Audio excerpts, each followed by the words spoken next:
102তম জন্মবার্ষিকী উপলক্ষে আজকে সভার সভাপতি এবং সাধারণ সম্পাদক এবং মাননীয় মন্ত্রী সহ জাতীয় শ্রমিক লীগের কাঠামোগত উত্তর দক্ষিণ এবং বিভিন্ন জেলার প্রেসিডেন্ট সেক্রেটারি যারা কষ্ট করে লোকজন নিয়ে আসছেন তাদেরকে মজিদুল শুভেচ্ছা এবং অভিনন্দন।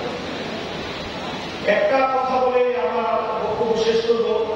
একটা গান আছে, রাত পোহালে যদি শোনা যেত বঙ্গবন্ধু মনে নাই।